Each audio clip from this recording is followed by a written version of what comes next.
It's been a long time coming. They ain't cuffing my cloth, they tugging. Putting up numbers, 99 pounds, and I still kept it 100. Hola. Yeah.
Why? Why did I just do that?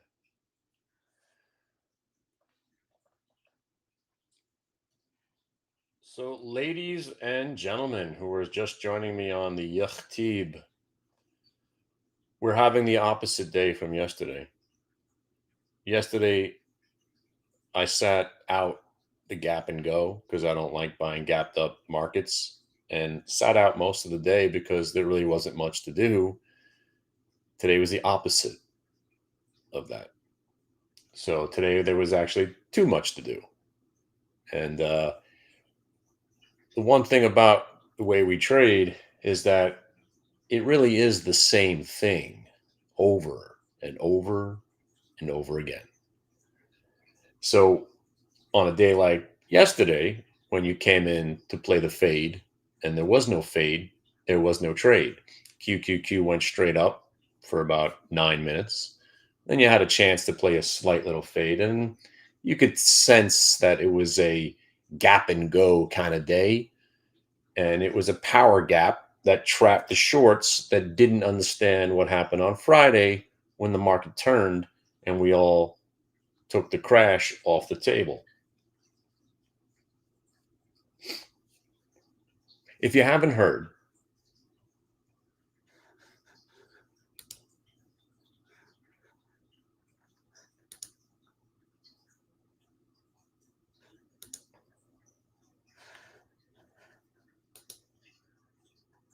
there I am. This is good for a close-up right on this one. You guys hear me? See me? Okay. I'm going to say this slow. I have a trade that works every time. I know. It's impossible to believe, right? So listen to the words again. I'm not saying that every trade I put on is profitable, but I do have a setup of a trade that when it shows up and you trade it, you make money on it 100% of the time.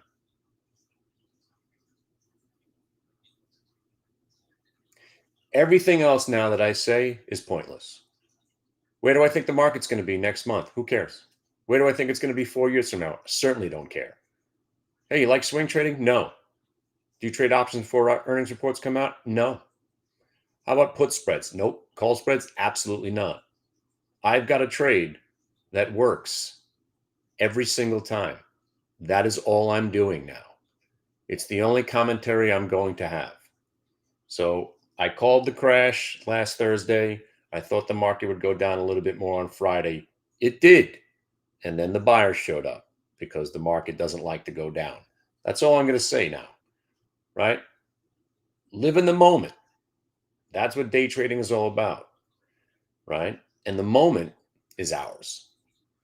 So when I talk about VWAP as the only indicator that you need, the only thing that you need to trade, not only is it the only thing you need, it's the only thing that you should be using. Because I've experimented with everything You name it, I had it on a chart.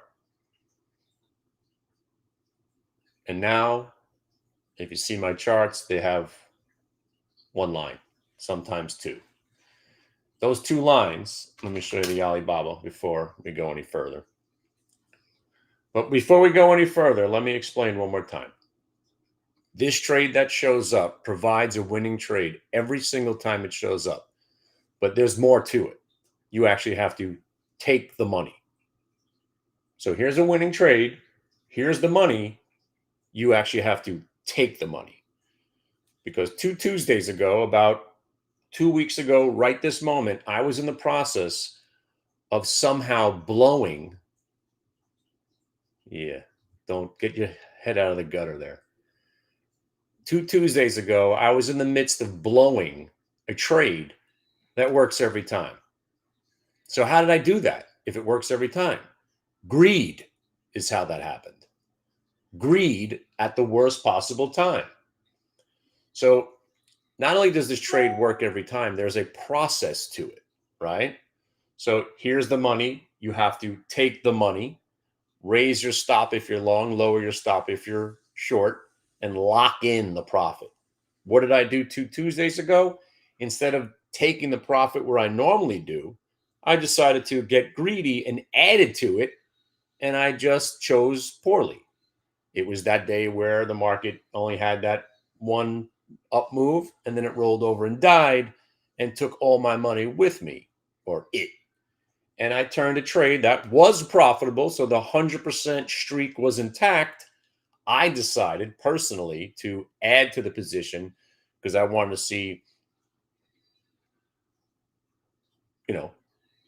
I was getting sick and tired of having every stock that I sell out of go up as soon as I got out of it. So I said, you know what, today I'm not going to sell any. I'm actually going to buy more where I normally sell it. Terrible day to do it. Rigatoni rolls over, I get smoked. ASTS rolls over, I get smoked.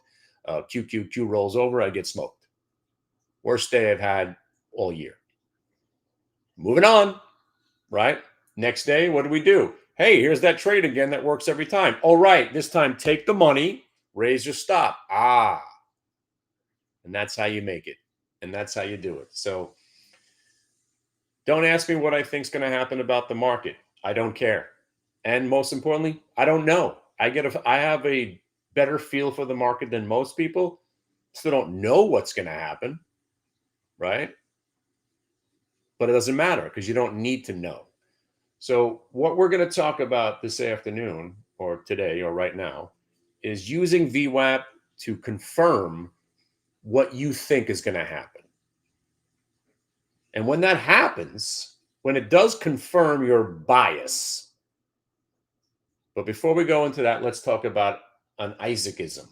Isaacism, what's an Isaacism? Isaac was the guy that trained me how to trade back in 1996. Just like Jesse Livermore, everything Isaac said to me 30 years ago still plays today. He taught me to dash for trash. He taught me blow off tops. Taught me about being arrogant, not selling your entire position at one price, all that stuff.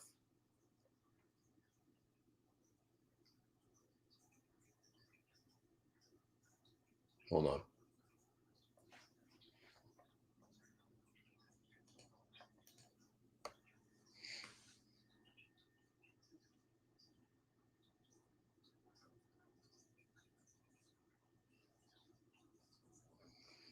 This NVIDIA is kind of disappointing. I'm long NVIDIA. It's not really working out.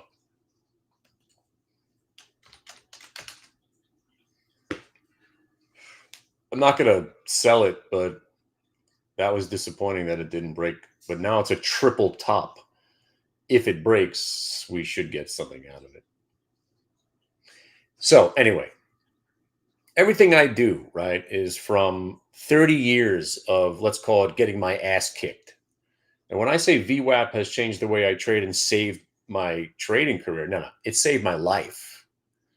Because as a shorter, one of the first things I noticed when I started using VWAP exclusively is that stocks don't like to stay down if they break back over the VWAP. If they break VWAP, test it from on top, you better be getting out of your short.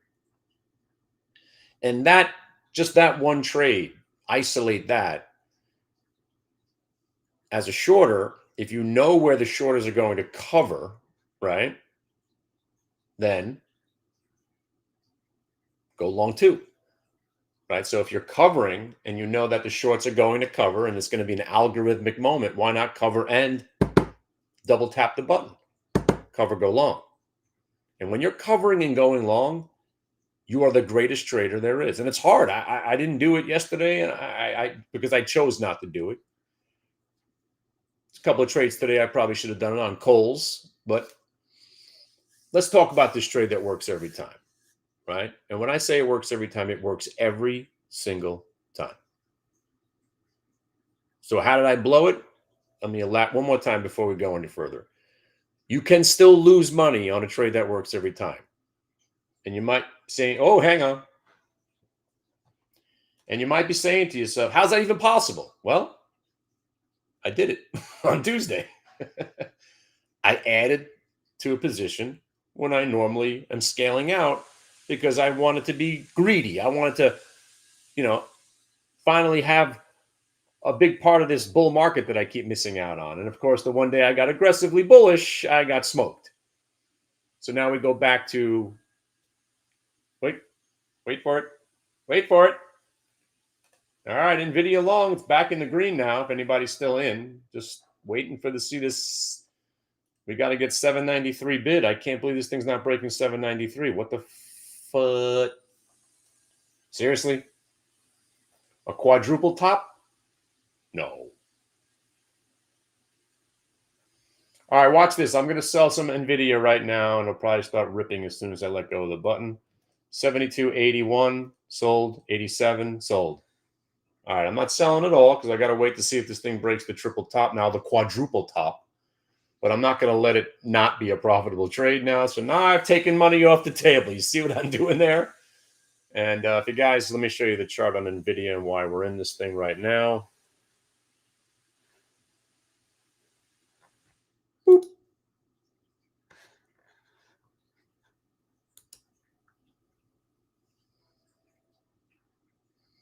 It's a faux show, bro. VWAP break. Consolidation. It's just jiggling and shuffling right here. Right? So there you've had multiple times where it's tried to break down and it hasn't broken down. So we're still in it from the original VWAP break. But now I've sold some because I'm getting annoyed that it won't break 173. So I sold a little bit here in case it rolls over and dies. But hopefully this fifth attempt will break the 173. And, again, just looking for another dollar, hopefully. Even I'll take the 63 cents, 1770. Sorry, obviously you know what I'm talking about. 72.70, 73.70. But let's talk about this trade that never fails. And if you're just joining us, my name is Kenny Glick. I've been trading since the 5th grade. My dad says I might have been trading since the womb because his dad got him into the market. My dad got him into the market. Let's give a shout out to Marty Glick, my grandfather, who bought a Hartford Financial mutual fund when they came door to door. Not only did they sell you encyclopedias, but they used to come to your door. Uh-oh, I might have just bought an 1843 Liberty half dime. Sorry, I got to geek out here for a second. Hold on, I'm on a couple of eBay. You guys like coins? Sorry, I'm a little distracted. I'm buying some Christmas presents for myself. Oh, I got rejected. All right, fine. I don't want to pay $80 for it. I'll pay 40. Screw that. If anybody has any coins from 1843, I'm buying. And whatever you got. Gold, silver, whatever you got. Anything with the 43 on it, I'm in. You got coins from 1943, 1843. And if you have some 1743, I'm interested as well. Anyway, what the hell was I just talking about? All right, this trade. By the way, this NVIDIA, yes! The hell? All right, listen, if I have to sell the rest, I'm going to eat it at the low print right there, which is 171.85. Hopefully that doesn't happen. That's why I sold a couple up there at 72.85. So if I sell the rest, it won't be so bad. Still got the NVIDIA long. Just waiting to see what happens. So let's talk. First of all, not to sound arrogant or conceited, right? How sick was Thursday, right? Nailed it. Talked about it on the podcast, talked about it on the schmooze. Came in expecting one thing, NVIDIA to sell off and the Qs to sell off. Thursday was not alarming. It wasn't surprising. It wasn't flabbergasting. If you read on the internet, it was the most bewildering moment in the history of the market. And to us, that's a standard trade. Gaps that get sold off. Wow. And then it just triggered some algorithms and the market was already weak and it gave way. Wow. And the next day we faux show broed and next thing you know, stability showed up again. Nothing's really changed. I don't know why they made such a big deal of it. But seeing what happened on Thursday and the reason that we were able to trade it so well is that VWAP confirms your bias. And that's where I was going with the Isaacism. Isaac tells me, don't have a preconceived notion of what you're going to do. Because you're going to take, hold on.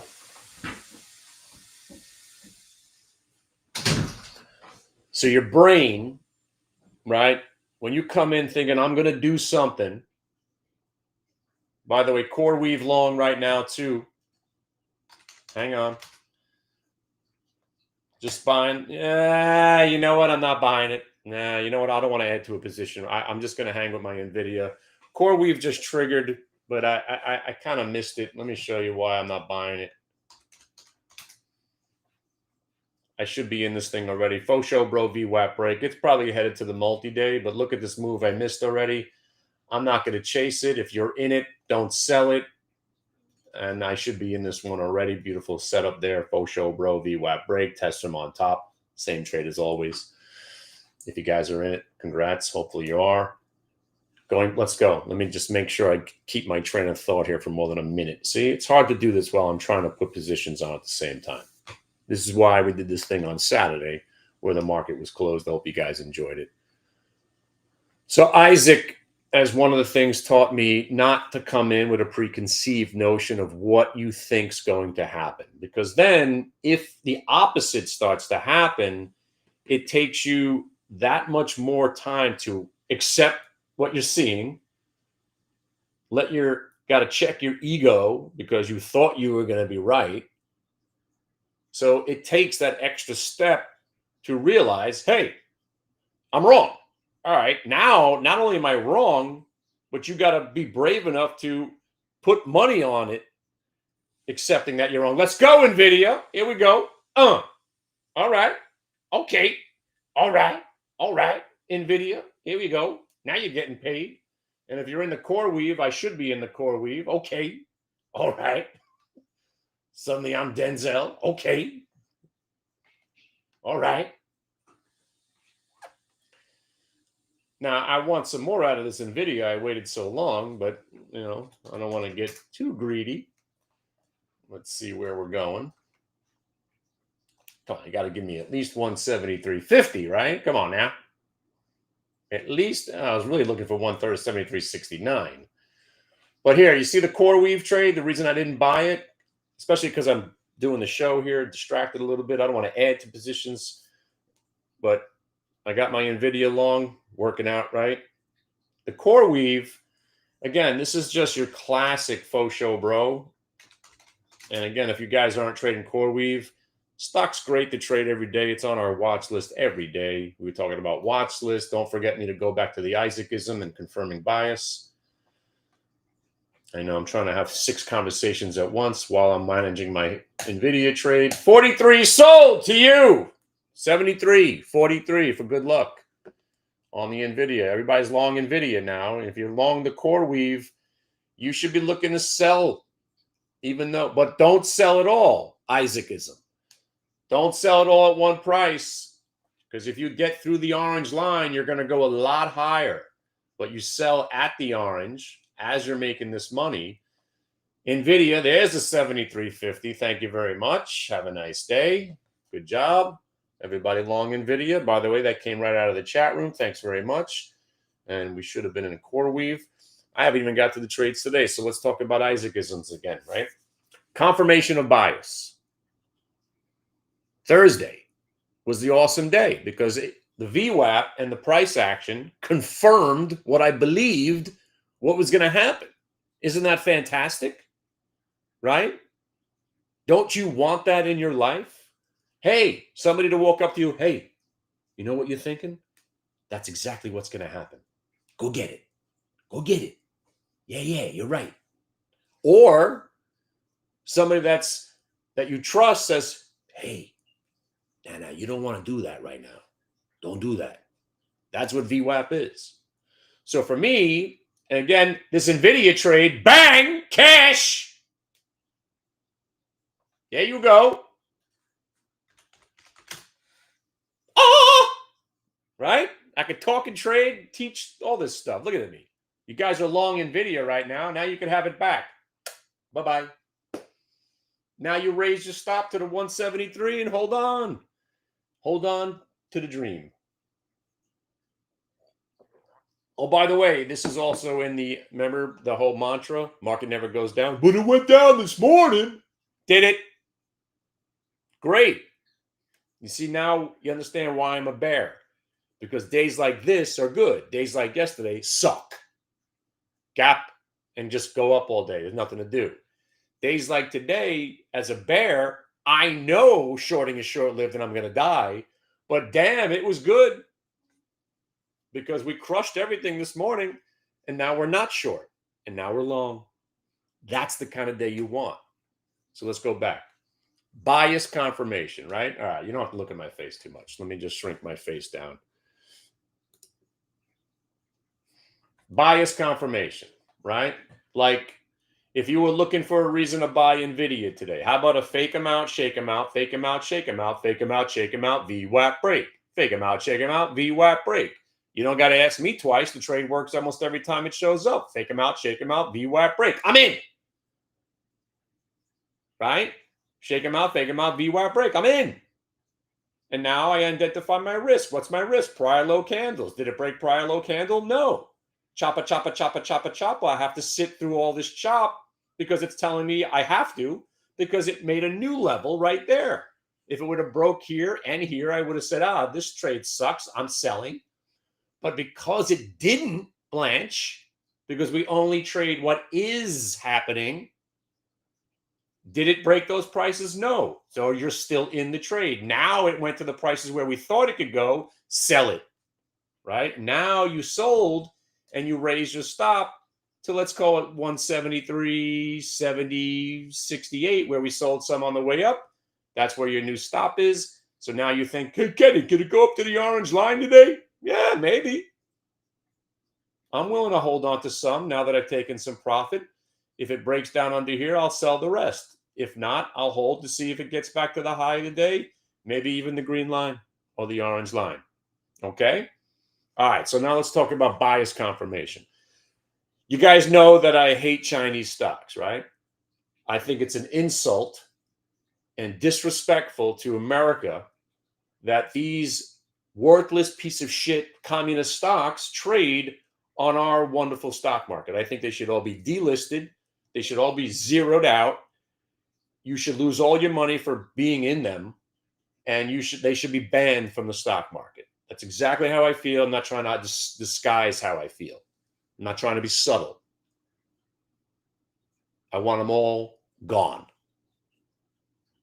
They're all worthless pieces of shit, just like most stocks. So I came in with one idea. I'm going to short Ali freaking Baba. I heard the numbers were good. Oh, yeah? What numbers? Doesn't even exist, this company. I heard they blew out their quarter. What quarter? The quarter of this child pornography website, money laundering scam, Alibaba, that website doesn't even exist. It's garbage. Just my opinion. Just my opinion. Strong opinion. I don't think any of these stocks should be on our exchange. It's disrespectful. I truly feel that way. So I came in with one idea today. I'm going to short the shit out of Alibaba. Now, am I going to do that because I'm angry? Am I going to do that because I don't like Chinese stocks? No, I'm going to do that when VWAP confirms my bias and then price action reconfirms it. So it's all started with a fade, right? Let me get rid of all the drawings. So it all starts with an idea or an inkling or a notion. And my notion or inkling or idea or thesis was I'm going to short the stock. And I'm glad it was up in the morning. And I'm glad everybody thought they had a great blowout quarter, blah, blah, blah, blah, blah. Right? Just like NVIDIA had a blah, blah, blowout quarter. How'd that work out? How about that Oracle? Blah, blah, blah, blowout quarter. The stock craters over the last 2 months. Earnings are bullshit. This whole market's bullshit. That's why I love being a bear. Right? None of this is real to me. I trade what I see. And I just wait for confirmation of bias. And my bias is usually every stock sucks, right? Except for NVIDIA right now. Yeah. So here's your top of the range in the pre-market. Here's this attempt to sell off earlier. There's the top of the range. You know, again, depending on when you woke up. Anybody still long NVIDIA, please sell some right here. Hang on. And right now, if you're not long NVIDIA, ask yourself why. What are you doing? What are you doing right this second? Why wouldn't you buy the number one stock on the planet when it faux show bros and breaks VWAP? That's the only time to actually buy anything, especially the number one popular stock on the planet that for some reason is down 8 points today on some bullshit on bullshit, whatever the bullshit was. Blah, blah, blah, bullshit, bullshit, bullshit. Nobody cares. Stock breaks VWAP, buy it. So let's go back to this Alibaba trade, right? It's fantastic, right? When what you think, as my mentor used to say, I don't care what you think. You think, oh, no. So he would say, I'm glad you think you know something. What you think you know. What you think you know. But I do know. You don't know anything. That's what he used to tell me all the time. You don't know. Nobody knows. You think you know. So with this trade, it confirms what you think you know. Ain't that a great feeling? Hey, man, I have a feeling this Baba was going to sell off today because it's a worthless piece of shit Chinese communist stock that serves no purpose in society. Oh, look, it's breaking VWAP. I guess I should short it.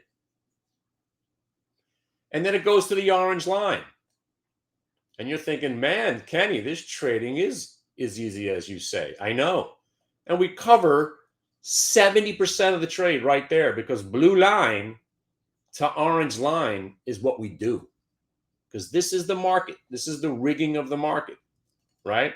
And by the way, speaking of the rigging of the market, this NVIDIA trade, right? What does 172.50 get you? 172.50 gets you 175. Where do you think it's going? 175.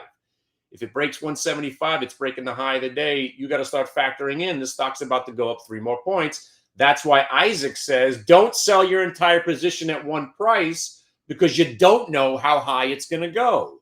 And when you got Algorithm, Al, last name Gorithm, telling you that this thing could go to 178.20 today, why would you sell it all at one price? You sell some of it to lock in the trade. Then you can't lose. Raise your stop now to 173.71. And now you strapped in with a profit. They can't take the money from you. And now, even if it rolls over and you get stopped out of the rest, you're still selling it at a place from where you're taking profit. You might sacrifice some of the profit, but you got to sacrifice some of the profit to see if it gets to 178.19. Huh? I know a lot about what I'm doing here.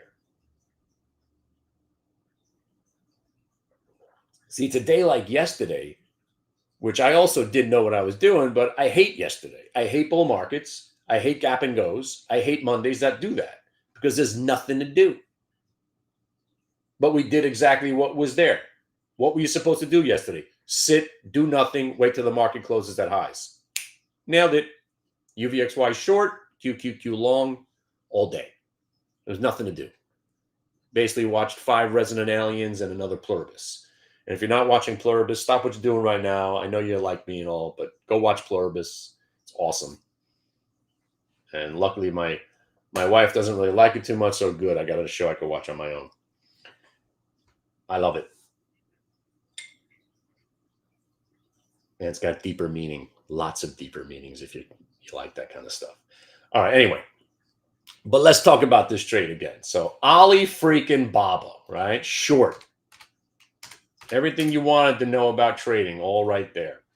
You got your 1 minute, you got your multi-day. Right? So when a stock goes through today's VWAP, which is the blue line, that starts to fade. Orange line, prior day VWAP, wonderful place to start taking profits.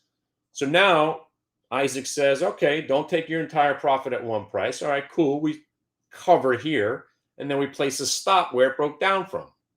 And then we have this wonderful fancy code of ours where we grab 2 days worth of data. So right now, the 1 day was 161.16. The 2 day was way down there. So Kenny, are you telling me that these lines are there before the stock gets there and then they go there as if it's controlled by these lines? That's exactly what I'm saying. And that's what I call the rigging of the market. We have it. What was that commercial? Opulence, I has it. What was that commercial? Something about gold or something. You know what I'm talking about? Little baby giraffe. Opulence, I has it. What does he say after that? Anyway, we've got the rigging of the market. So you got to the 1, and then you got to the 2 day. We're covering. And then it starts to fall some more. So what do? We use the 2 as our out, and then the trade's over. Right? Yeah, left some money on the table, but phenomenal trade. Phenomenal. Right? And UVXY, by the way, massive size on the offer, 175. This is going higher. NVIDIA, they just flashed a $500 million on the offer. Someone's going to buy it all. Watch, 175.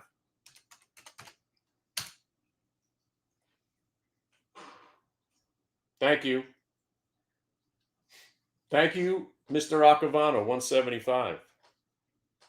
Direct TV, right, something like that, right? Opulence, has it. Everything was gold. All right, listen, I can't do any much more for you. While we're sitting here, I gave you the 2.5 point trade. Thank you very much. There you go. You could sell at 175 and have a nice day. All right, let's keep this conversation going. So that was just one trade, the Alibaba. It's NVIDIA. It's just one trade. The Alibaba not just was a day maker, it's a week maker. So on that Alibaba trade, and again, if you're a day trader, what are you trying to do? You're trying to make a living, right? You're trying to get paid. So I was taught that you should have a daily goal, right? At one point, it was making 250. And I was like, 250 a day, this is easy. Then I brought it up to 500. 500, this is easy. Then I was doing $1,000 a day, standing on my head. Simple. $1,000 a day was simple. So then I took my goal up to making $2,500 a day. Started nailing that. I was doing $5,000 a day. You know, it became like standard. That was a while ago. You know, a little bit extra size. Right now I've taken my goals down. I just want to make money, right? I just want to do as many profitable trades as I can. At least make, $300 or $400 a day to keep the juices flowing. I don't have to take big size to get there. Anyway, goals, right? My goal is to just stay profitable, right? Take as many. If the trade shows up, I'll take it as long as it fits the criteria, just like this NVIDIA. Yesterday, we traded NVIDIA on a faux show, bro. And today, same exact trade. Basically the same exact trade. And now it's basically 90% over because we got the 175. So now you raise your stop. Yeah, if you want to tighten it up, you'll get out, which I don't mind at this point. So 174, It's 174.43 on this pullback. If they get us, they get us. I appreciate you, man. Yeah, I know.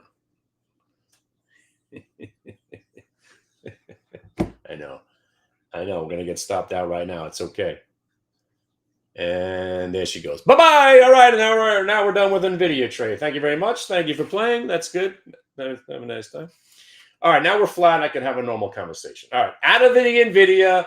Nice little addition to the day. Thank you very much for playing. Hopefully you guys joined in while I sat down because you still had a chance to buy it because it was still under the 173. That's all we were looking for. 173. Got us 175. Fantastic. Just got stopped out. Raised the stop. Of course, you get stopped out once you raise it. That's trading. All right. Let's continue. So then we had Kohl's. Why? Who trades Kohl's? We do, right? And we traded it pre-market, right? Well, full disclosure, I didn't trade it. I was just walking people through it. I wasn't in it this time. But what we did is I walked you through the trade. And again, you got the fade. And the idea was just to, short the $20 break. Chopping. Breaks the 20. Nail it, right? Nail it. Use the highs. You're risking a quarter. And at the time, we're thinking, hey, could this thing pull back to 1780? Yeah, why not? We've seen it a million times. But just to be cautious, right before the open, we decided, yeah, you know what? You never know what's going to happen at the open. Let's get out. And then Ripperooski, wonderful cover, right? And then just when we thought maybe we could start to short, broke VWAP, came right back, tested it from on top. Don't short it. Rallies. But then, because we're sticking to our default to short gapped up stocks, 2138, 2138, 2138, 2138, 2138. You think something about 2838 doesn't want to break that price. All right, cool. Starts to roll over, shorted it at 21. Guess what your stop is? 2138. And then it pulls back, made a little bit of money. And now some of these guys, I think you guys are still short the Kohl's waiting for a bigger move. But bottom line here was this stock is really telling you it doesn't want to go down. But if you're going to short something, at least plan your attack. Get an idea of what it's going to do. Form the ranges. And then if you're going to try to short it, like some of these guys were doing here at 21, at least now you're doing it from a place where you have absolutely 100% defined the trade. You know you're covering at 38, and you're looking for a VWAP retrace. So not an amazing trade, but still that pre-market cover at lows, pretty freaking awesome. Now let's talk about some dicks. That's right. Anybody want to short dicks? Does that look like you want a short dick? I don't think so, right? What do you see there, right? You see the shorts getting annihilated, and then a chop and a faux show, and then a chop and then a faux show, and then another one, and then another one, and then a 1 minute multi-day VWAP reversal. So if you were thinking about shorting dicks, hopefully you were using VWAP to remind you that shorting is short-lived and you're going to die. And again, knowing that shorting is short-lived and they're going to die, that's why these trades work so well. You don't want to be shorting stocks when they break back over the VWAP. And you don't want to be shorting them if you see them faking them out, shaking them out, then break the VWAP. That's the faux show, bro, VWAP break. Nobody in their right mind should be short dicks now. This is an obvious long, right? Even though it felt like it could be a short, but it never really amounted to anything to the downside after that first, pre-market kiboshing. And so far, once again, going right back to the earnings reports, trading around VWAP, these trades continue to pay. And it's not once in a while. It's every time. So let's recap one more time. Do I own stocks? Nope. And I never will ever again. Do I swing trade? Nope. Do I buy stocks, earnings, options before earnings reports? Nope. Call spreads? Nope.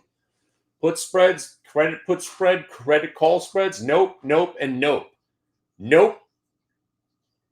And if you ask me what I think the market's going to do in December, I'll give you the most honest answer you possibly can hear. I have no fucking idea.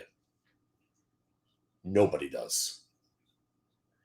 And here's my favorite part of that sentence. I don't need to know, nor do I care.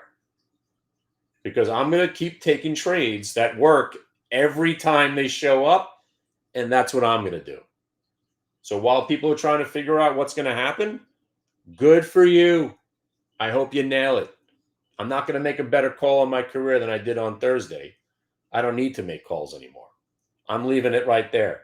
That call on Thursday was it. That's my crowning achievement. I called the correction off of an NVIDIA rollover on the earnings reports. And by the way, if you're still in NVIDIA, new highs. Of course, it's going up. So let's talk about these other trades that we were in today, right? So as the market's rolling over, I was explaining last night that yesterday's move was ridiculous and it needs to be corrected, Mr. Torrance, right? Needs to be corrected. And I said minimum of a 5-point pullback. Okay, cool. Kenny, you say that a lot, but then you say the market never goes down. Are you really going to short the market? Absolutely, because it broke VWAP, tested it from underneath and failed, and then rolled over. Short the Qs. And we got paid. And then we realized that, see, this is where the market never goes down mantra comes in. Hey, we're shorting the Qs. And then if you guys were with us, I know some of you were, some of you weren't. 604 gets you 602.50 covered. 602.50 got us 600 covered. 602.50 gets us, 600 got us 597.50 covered. That was us covering the short, and then it ripped higher. And then we got out of the rest when it broke back over 600. And now we're not short the Qs anymore because shorting is short-lived and you're going to die. You see, it always comes back. Even on a day like Thursday, while we were navigating that short, never forget the rule of shorting. Shorting is short-lived and you're going to die. Right? But if the VWAP and price action give you permission, then you could stay short like the Alibaba. But nobody ever made money fighting VWAP, especially as a shorter.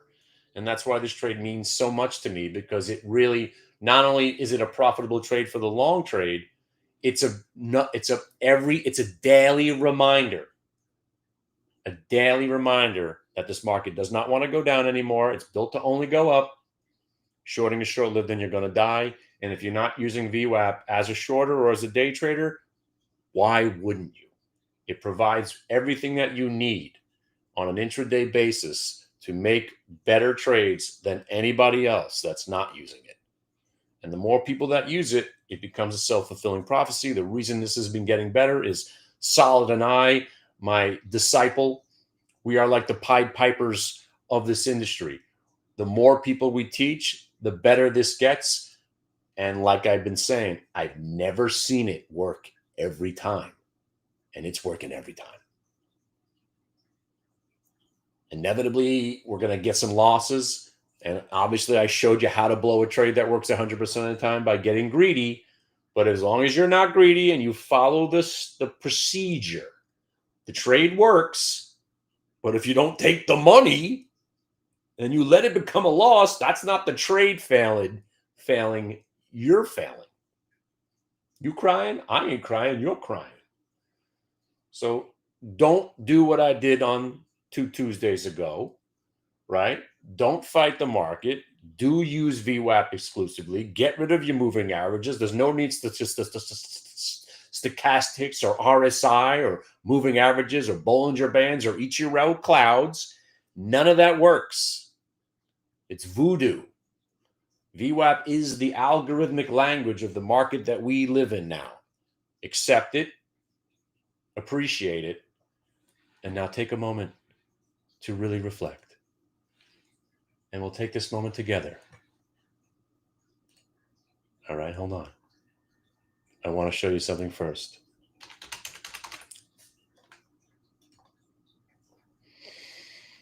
All right, so now look at the screen and you'll see it come out.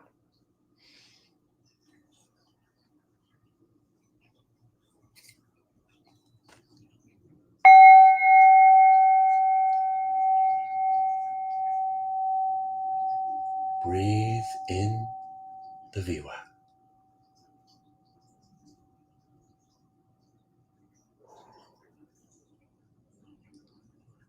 Breathe out the fear.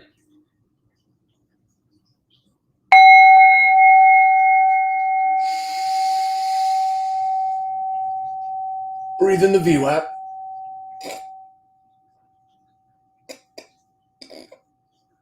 Hold it. Hold it.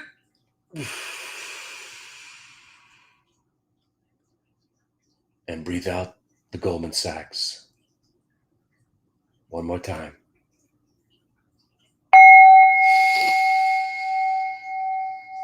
Breathe in the VWAP.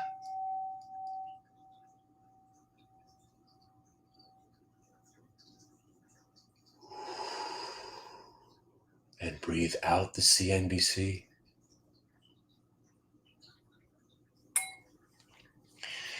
You just got 3.5% better at trading.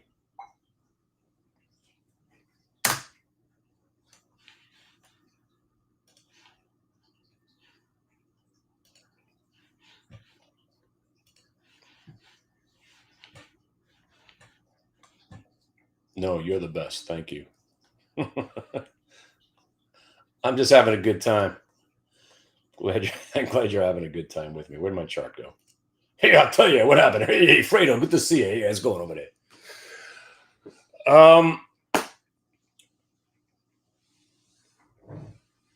Yeah, well, if you are a beginner trader, there is nobody on earth better equipped than me and my pal Solid to teach you how to do this. Solid comes from a place of strength too, because he never had to go through what I went through. I learned how to trade from the school of hard knocks and borrowing money from the bookie next to me and my father when I would blow up. Not everybody had, well, you don't really want to borrow money from a bookie to day trade, but that's where I was at one point in my life because I was embarrassed to ask my father again. So I borrowed money from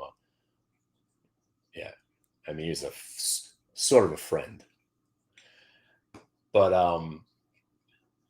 30 years later, you could breathe in the Aaron Burnett. No, you could breathe in Aaron Burnett. Don't get started now. But this stuff that we do, right?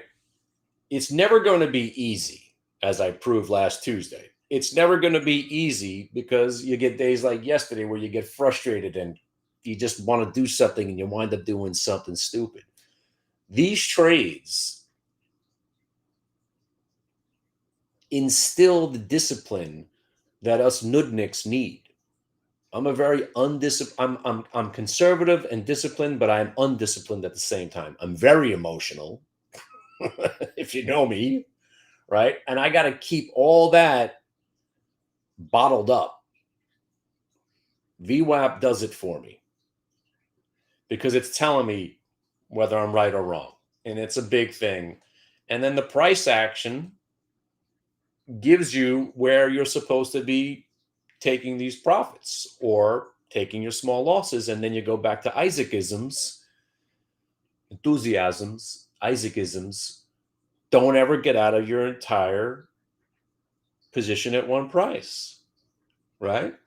And by the way, if you don't think me sacrificing 200 shares to the cause when I sold some NVIDIA right before it exploded, I did that for us because sometimes you got to sacrifice something to the stock gods for the bigger move. And that's why what I did there was I sold 150 shares. Well, it was two reasons. I wanted to see if I could make the stock go up by selling some and taking profits in case it got rejected for the fifth time and then rolled over and stopped you out. If you take something off the table and then you get stopped out flat, you've made something.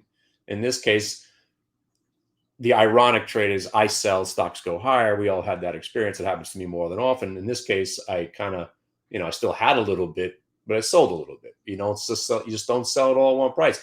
Even when you're losing money, you're not supposed to sell it all at one price, because you got to remember those faux show bros, right? So hang on a second.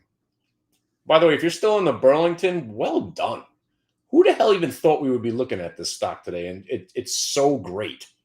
So here's this is the original fake them out, shake them out. Fake them out, shake them out, got to the VWAP, but didn't break. Then it did break. And just for good measure, little faux show bro action right there, because the market tries to get you out before the bigger move.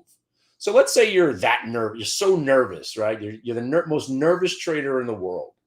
This style of trading will calm your nerves as long as you don't sell it all at one price. So let's say, oh my God, it's breaking VWAP. Okay, you sold some. But the last pivot point is where you sell the next leg. So sure, it could get a little worse, but you have to let it get worse. And that's the essence of not selling it all at one price, especially when you're in a profitable position, profitable position. You sell some, but if you still think it's going higher, then why would you sell it all, right? You don't. That could backfire, but that's okay. You'll sell it if you're wrong about it, but you have to hold some to see if you're right. Kind of like on this QQQ trade right now. The longs are thinking, all right, I got to take some profit, but you got to hold on to it now, because you got to see if it goes green, right? And you know that you're going to be selling here and here if you're wrong. If anybody is long accused now.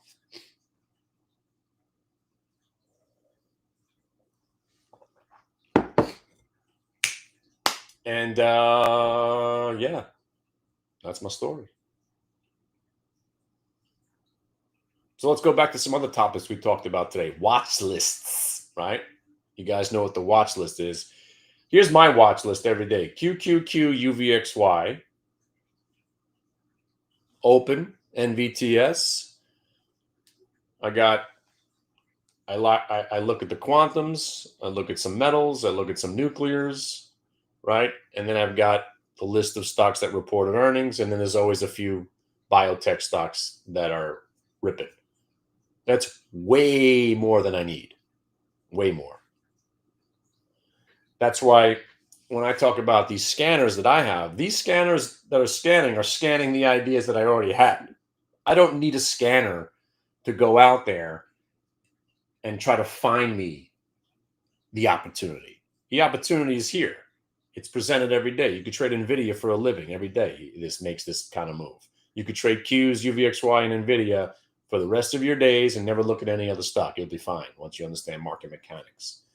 But we like to look at different names because those earnings reports have the bigger moves, right? But this idea of having scanners looking for ideas, you don't need it.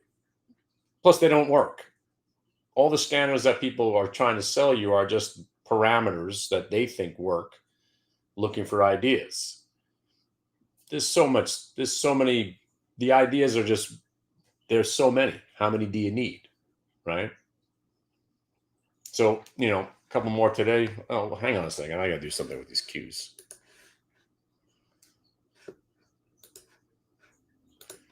And if you maniacs are around Friday, I don't usually put trades on Friday. I've had very bad luck on those. I've had terrible days. I always come in with the same idea. All right, it's a holiday shortened day. I'll just do one trade and get out. I usually just do something wrong. The day before Memorial Day and the day after Thanksgiving, I've lost almost every year.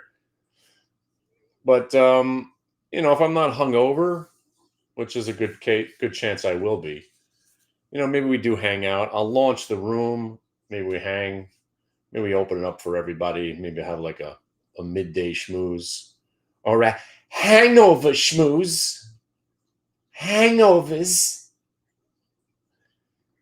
By the way, UVXY short today, right? Oh, the reason I was bringing up watch lists and scanners is Olma, right? So this stock now has entered our realm 6 or 7 days ago, right? And it has been one of my favorite stocks to trade over those last 5 or 6 days because damn, it's active. It's shortable. It faux show bros. It rips, it rolls, and it's awesome to trade. And it now has become one of our favorite go-to names. And that's what I was talking about earlier about Watchlist, right? So it's earnings, stocks that are in the news, and your personal preference of stocks that you like. And then when something's cooperating, you keep going back to it. When something stops cooperating, like USAR, which is dead money piece of garbage now, stock doesn't do anything. Oh, there's actually a decent move today, but it's now kind of like dead, and I moved away from it. But right now, listen, if you're long the Qs, you got to stay long because we are about to completely crush everybody that still thinks shorting is a viable way to do this. We shorted the market. We made money. This is a perfect example of why I remind you. And again, if you're not in on the joke yet, the market never goes down. You know, it's like, I got to say this every day, but it's a mantra. If you live by it, you'll appreciate what I'm laying down here. I know more than most. I think we all understand the market can go down, right? We all witnessed it on Thursday, right? But the idea of it staying down, that's ridiculous, right? It does not stay down. And that's why if you are shorting the market, and it was fantastic, we got paid. Nice. But the whole time we're covering on the way down, covering on the way down, covering on the way down, covering on the way back up, trade's over. So when you are shorting this market, and anytime you're short, you better walk through those steps like you're at an AA meeting. Because shorting is short-lived and you're going to die. I don't know when it'll actually, I don't know when we'll ever have a 3-day sell-off. I don't know, and if it's ever going to happen. But when is the last time we actually sold off 3 days in a row and you actually thought, oh my God, this is pretty scary, right? When? February, right? I think February, right? Is the first time. It was the only time this year. Even the Trump candles, that was just one monster down day. The next day we were up huge. Next day we were down big again. And then we had that monster engulfing green candle. Even COVID. COVID was monster down day. The next day we'd rebound and then we'd sell off again. You generally don't have 3 down days in a row. It's like, I've seen it happen. I mean, I'm assuming it'll happen again one day. But man, it really doesn't happen. And you got to factor that in. And that's why when I say shorting is short-lived and you're going to die, you know, I'm sure there are people betting against NVIDIA thinking, oh, this is a bubble, which it is. Oh, the stock's overvalued, which it is. But is it? Who cares? The shorts had their fun with it. You got a confirmation of a reason to short it earlier. And then we come in knowing that shorting is short-lived and they're going to die, not us. They're going to die. And we take their money because this market doesn't stay down.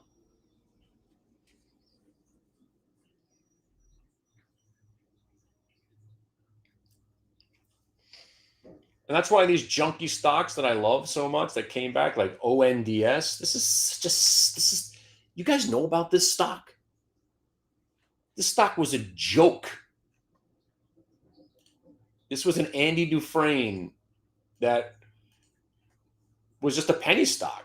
I knew nothing of this name except that it Andy Dufresne. And if you guys don't know what the Andy Dufresne is, that's when a stock crashes and then it just goes dormant and then comes out of that sewer pipe, you know? So here's your, you know, if you want to look at it on a monthly basis, and really you don't really see it as much, but if you go on a, you know, if you go on a daily, you'll really see it. And then it had this one move. That's the Kardashian bottom. So Andy Dufresne, Kardashian bottom, breaks out of there. You're a buyer. And by the way, Qs are going green, right? Oh, man. Talk about a market that doesn't go down. Holy freaking shit. See, when we rolled over and broke the VWAP earlier, I thought this chop, I thought we were going to sit in chop, bearish chop today. Completely wrong, as always. Because anytime I have a premise of the market actually staying down, I'm wrong. So if you want to be delusional about it, let me know when you can stay short the entire day. Even when the market gets hammered, there's a point where you usually have to cover. Even Thursday at 5, when the Qs broke over 594, I was done. It was a 4.5, 6 point bounce. I'm not going to stay short. So even on those days where it seems like, oh, all you had to do was short at 9:30 and hold till 4 o'clock, it's never that easy, especially as a shorter. I'll tell you something about this Zoom trade. Completely wrong. I mean, I came in thinking, all right, we're going to hammer this thing. And right here, when it tested the VWAP, I was like, all right, I'm not going to short it yet. And then I was waiting to see it test the high. If it would have rolled over, I would have shorted it, but it broke the high. So as I'm sitting here, hey, Kenny, weren't you thinking about shorting it? I was thinking about it. And now it's 10 points higher. And I'm still thinking about it. That's trading, right? So now, okay, all right. I thought this stock would be $50 today because I think it's worthless. I think a lot of stocks are worthless. But now that it's channeled and broke new highs, if I'm going to short it again, it's going to be at 88.97. And I'll look for that little dollar possibly later. I'll still stalk it. But this stock told me to shut my dumb mouth, get the hell out of its way, leave the kid alone, and let it do what it needs to do. Doesn't mean I won't attempt to short at one point, and watch, it'll be right now. As a matter of fact, actually, you didn't see how it just hit the whole number. Normally, I want to see it get to 90 at this point, but that'd be funny if it turns into a short right now. And also Kohl's. This is just based on how is this stock up 35%? I mean, that's a huge number. But damn, this thing don't want to go down either. So, and again, listen, stock doesn't want to cooperate. You don't fight it. That's how you blow up.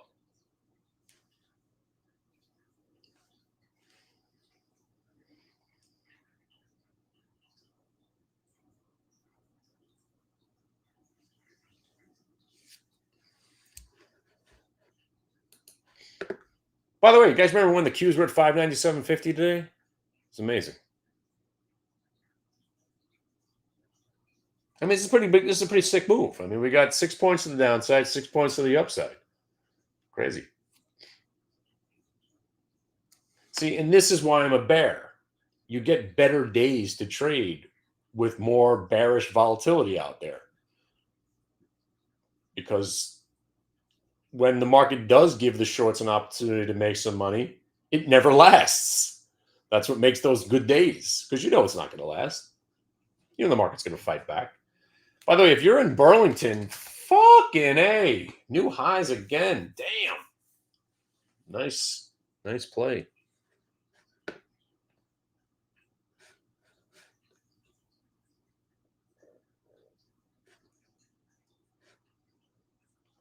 So that's it. Generational lows are in, huh? Friday's lows. Today, another confirmation of this market not wanting to go down. It went down, past tense.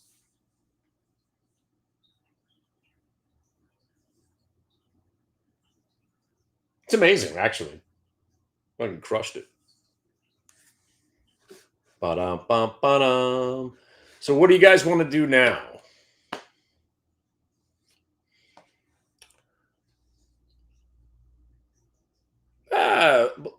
Does my fan club still publish the watch list? I don't know.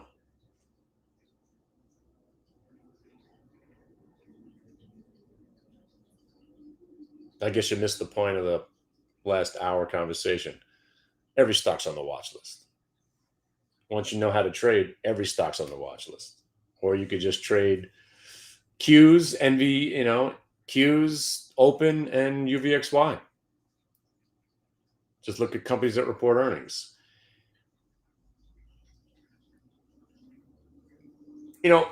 A more shady guy would try to pretend that the watch list, right, is something like Ooh, only I know where to find these ideas. You guys heard of Dix, right? You've heard of NVIDIA. You heard of Open, right? You heard of Zoom, right? You don't got to go find some weird name that no one has ever heard of that you see on a TikTok. Only we find these names. No, nobody needs any of that. You just need to go where the popular name is, and then you know how to trade. Either you know how to trade or you don't know how to trade. I mean, I can't tell you these stories enough, right? Spent 2 years trading the same name over and over again, AMAT. Then I traded Cisco and Ascend. If you remember, ASND was a mini Cisco until they bought them out. You don't need $3 stocks going to $6. Those are usually pump and dumps. You're going to wind up getting burned on those anyway.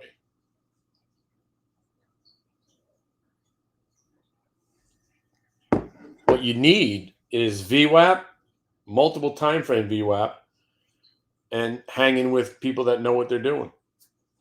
That's what you need. And then you'll realize that every stock's on the watch list. Whatever stock you like to trade, it's on the watch list, right? And then some earnings, and then some stocks in the news. It's not hard. It's not about what's going to happen tomorrow, right? I don't give a shit about tomorrow. I don't swing trade. I own no stocks. And I'm never coming back. Seriously, I'm never coming back. I'm never going to own a stock ever again. SRAD was it. And SRAD was enough of my reminder. Kenny, you'll never own a stock that does well for any extended period of time ever in your life. End of the sentence. Done.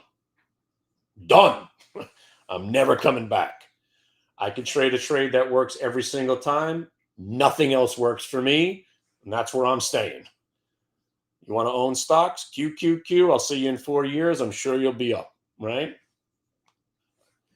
Market's going higher, right? It's not like it's not going up, right? Does anybody think the market's going to crash and not come back in the next couple of years? Ooh, it's an AI bubble.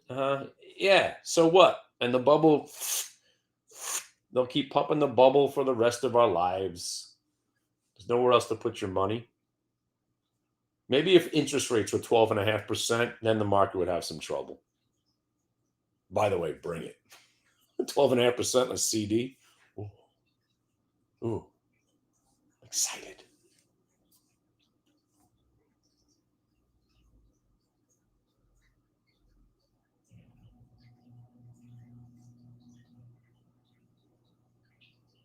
But I'll tell you something about today. I thought we would stay down. I did. I thought we would catch a bounce,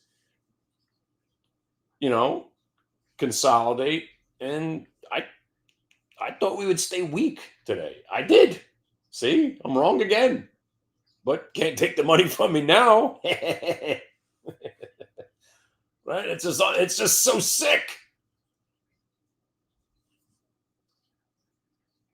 Right? If you made me choose, you must choose. What do you think's going to happen? I would have said Q's down 5 by the end of the day. I mean, I still could be right, but doesn't feel right now. But we covered down here. Woo! Holy shit, so sick, actually.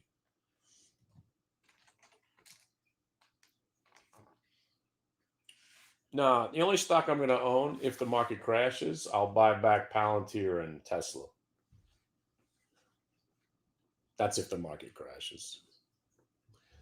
How long would you keep alerts for? Alerts, usually a day or two. I'll go back and check on these earnings reports for at least a day. Like AMAT. We got paid on that Friday.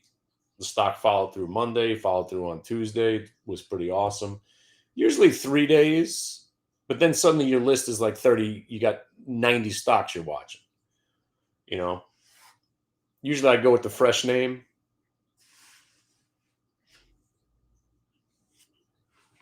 Like, I'll look at Zoom tomorrow because I didn't trade it today and I've been looking for a short. I'll see if the sellers show up tomorrow. Kohl's, same kind of thing. You know,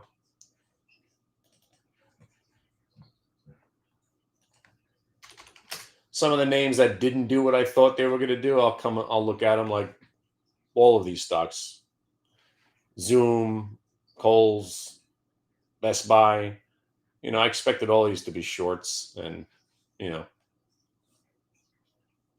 obviously not shorts.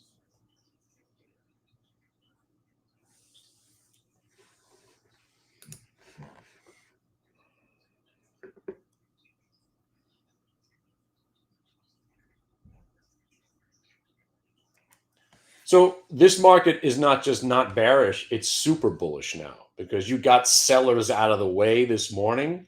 So whoever wanted to sell, they got them out of the way. We got to where fair market value wanted to be, 597.50. They said, all right, thanks. Are we good? And we're super good. So now those right there is now new generational lows. You may never see that ever again. Every time this market pulls back and has a higher low, those are now new generational lows. I hope I'm wrong because I would like to see this market get smoked one more time before the month is up. But I only trade what I see, and right now it's telling me, shut up with your bearishness. There's zero reason to be bearish. UVXY is crashing.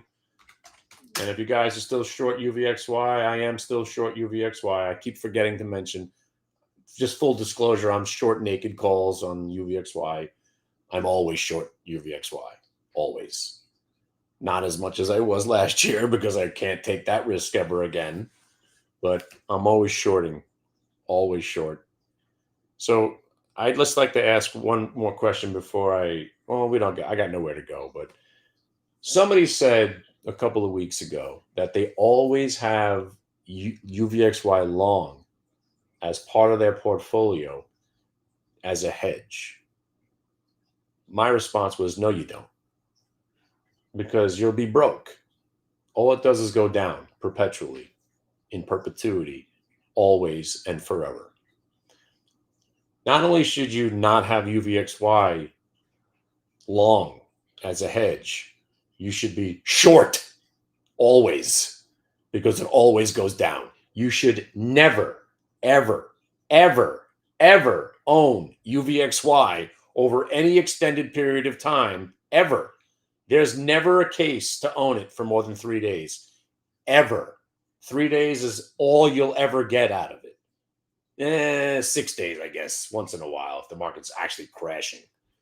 But it's just built to reflect intraday volatility, and then it disintegrates. Nobody owns UVXY. So if you're out there listening, well, I don't know if you were joking, but if you're just looking at, if you've owned UVXY over any extended period of time, how's that worked out? You're losing money. It's not a hedge. You want to hedge, you sell calls against your position. That's really the only logical way to hedge. Because listen, another Isaacism, or my dad also, if you're going to buy a put, like, okay, you're on a stock and you want to hedge yourself. Why? Because you think imminently the stock is going to go down. That's what you're hedging about, right? So you're going to lay out money to bet against your own stock. Why not do the best thing? Sell it. Or sell an at-the-money call to offset some of the near-term volatility that you're anticipating. Buying puts as a hedge is not a great idea either because you just might as well sell the stock. If you think imminently your stock's going down, dump it. Right?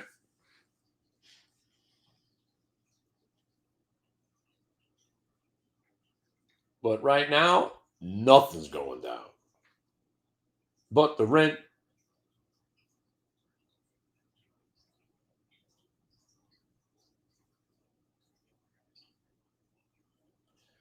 So you see, on each and every day, everything that I talk about comes to fruition, right? The whole concept of the market never going down. Voila. only using VWAP. Voila. Faux show bros. Bang. So when you conquer a day, you conquer life. You learn this market mechanics setup using VWAP intraday.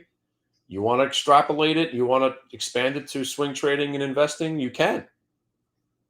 Or take advantage of the greatest setup that's ever been in trading, make as much money intraday, and then if the market some reason crashes on Christmas Eve like it did in 2018, you'll be laughing about it and enjoying it instead of freaking the fuck out.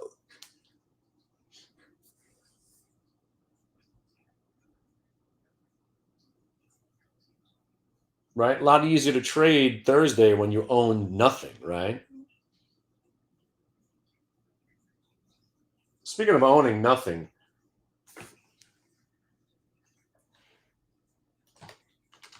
sorry, I keep forgetting to mention I own this stock, VICR.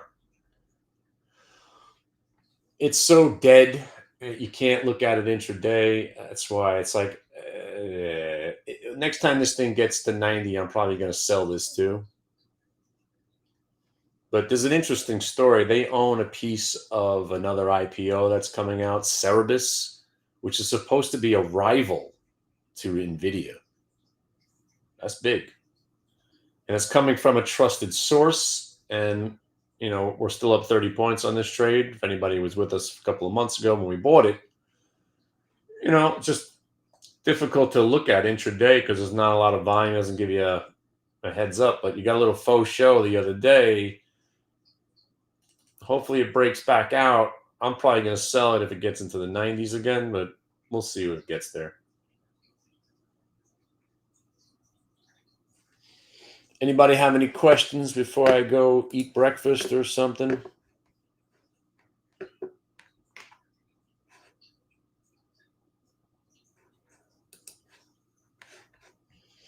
Gap movements after earnings, I can certainly go over that. You know why? Because that's all we trade.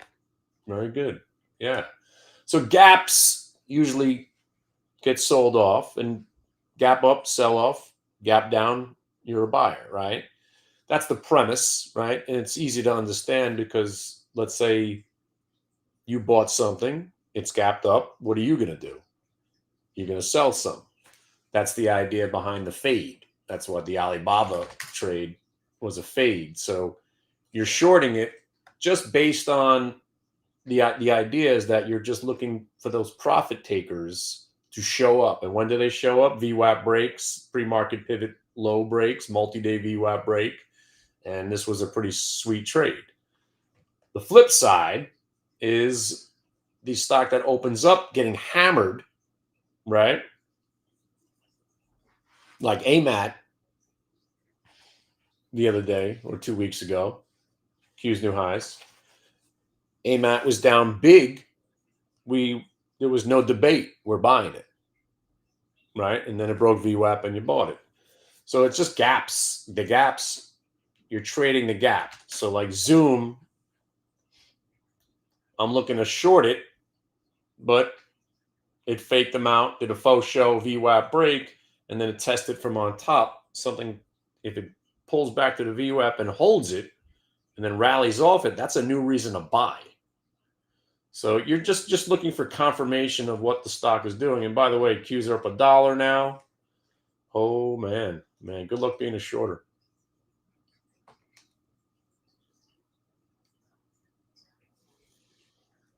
How much leeway do you give when you're long, but it's touching the VWAP?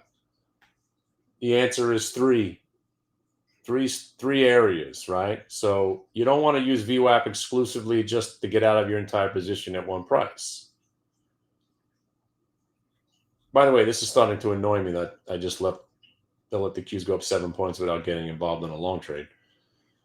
But here, so give me an example.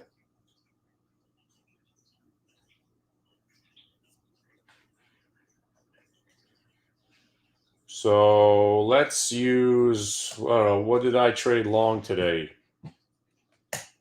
Not much. No, I actually had no long trades. But yeah, give me any stock. I'll show you.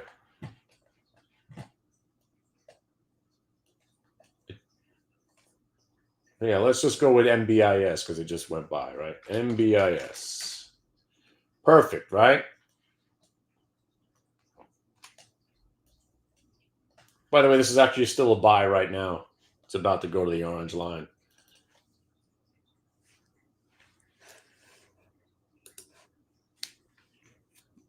By the way, you guys are long the Qs now, I hope, right? I mean, while I was sitting here, they just rallied for 5 points. You're never going to be able to stay short ever again in our lifetime, apparently. But that's cool because today I only looked for the 5 points. I didn't think it would faux show, bro, and break new highs. That's my, again, I'm always bearish for some reason. But anyway, before I gotta do something. Hold on a second. Damn, these are expensive still.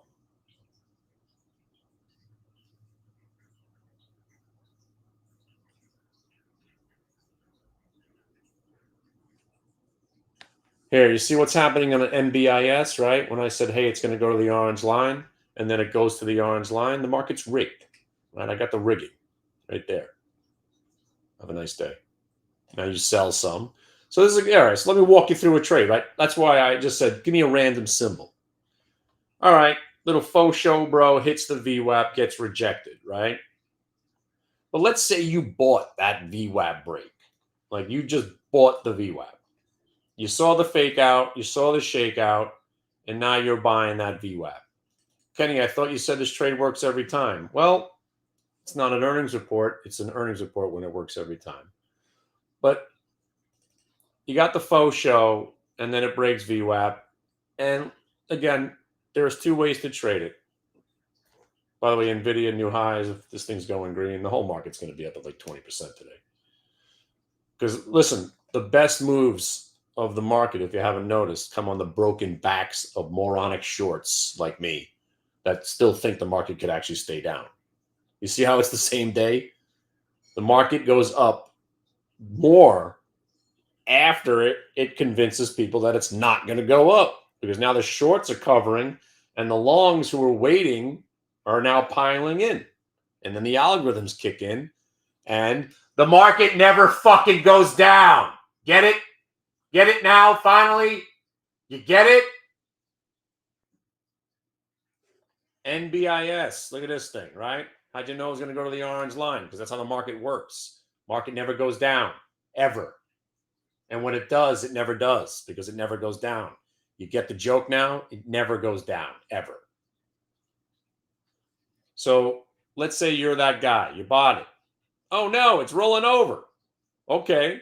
Well, even on this move right here, that was pretty bad. As long as you don't sell it all at one price, you're still in the same trade, right? So let's say you bought your 300 shares. You look for 3 areas of concern. And when there's a faux show bro nearby, the faux and the show are your stops. So let's say you bought 87.50. Your first stop's the 85.50. They got you. But they didn't get you out of the whole position. And then it made the turn. And when you see that, you're like, oh, they got me for some. Oh, now it's breaking VWAP for real. Let me add to it. And then this move's not even phasing you because your stops are still down here. And next thing you know, you just don't get out of the entire position at one price. So this doesn't even count because you're worried. You're only worried about these levels down here. So this, you look at as a refreshment of the VWAP, more reasons to buy. And by the way, if you're not long the Qs right now, I don't know what to tell you. We just went from 507.50 to 607.50. That's a 10-point move in the Qs. That's it's trading like a penny stock now. You know the market cap that's moving every day in the Qs? It's ridiculous that they can move this awesomely. And if you're trading daily options, these are, just cover go long on these Qs. Even if you jumped in late with the 604s, look at this trade now. And again, we trade at the money weeklies, same stock every time. 604s, stocks breaking 604, buy the 604s. Right? And you're buying them when they were $2 and now they're $3.50. Not bad.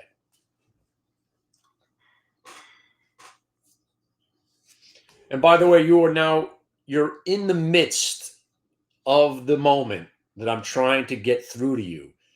Maybe not to some of you guys that know what we're talking about, not to the guy that understands, to the schmuck out there that still that puts stuff on my videos.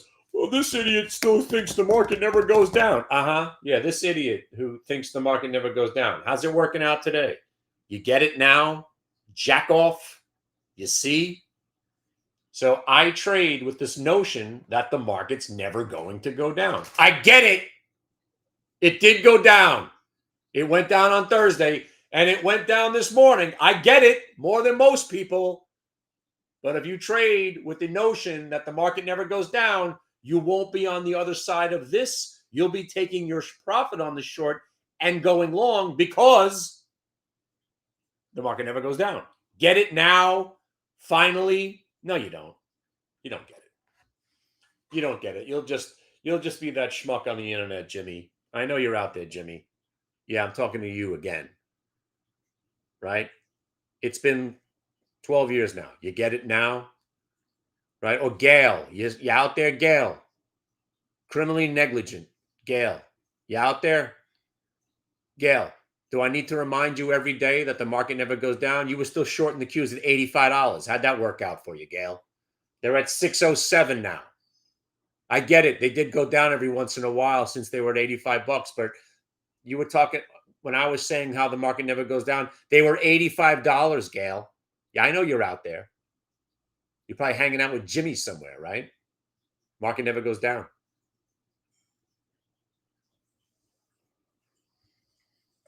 And if you don't trade with the notion that the market never goes down, you're going to get robbed. You're going to get crushed. It's not a debate, right? You're not here to debate. Look at any chart. If you don't understand, yeah, we have some corrections and some crashes, but bear markets, I think a new bear market might be up 12% because this market is never going down ever again.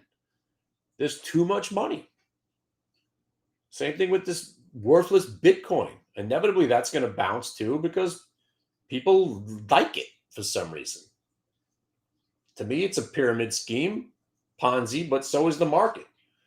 The everything go up rally will probably continue forever. You want to buy worthless pieces of garbage that do nothing, serve no purpose because somebody else is buying it? That's the definition of a Ponzi scheme. That's the definition of a pyramid. But if you're all right with it, live the dream, baby! Bitcoin, greatest pyramid scheme ever in the history of wealth creation. There's not even a comparison now. Except when I bring out my coin. We're going to go 65,000x. And I mean it. You guys, everybody put a couple of grand together. You don't got to go nuts. But when I put my coin out, I don't know if I'm going to make it by Christmas, but maybe for Arbor Day or something. It's going to have intrinsic value. You're going to be able to get hats. And by the way, look at my hats. These are now collector's items. You can't even find this hat. You could buy this hat only with the HTB coin. So it gives it intrinsic value right away. Limited supply, massive demand. It's going to be huge. It's going to be huge. Nobody runs cryptocurrency like I do. Nobody knows how to Ponzi scam like I do. And with each coin, you get a free pearl necklace and a book by Josh Brown. What?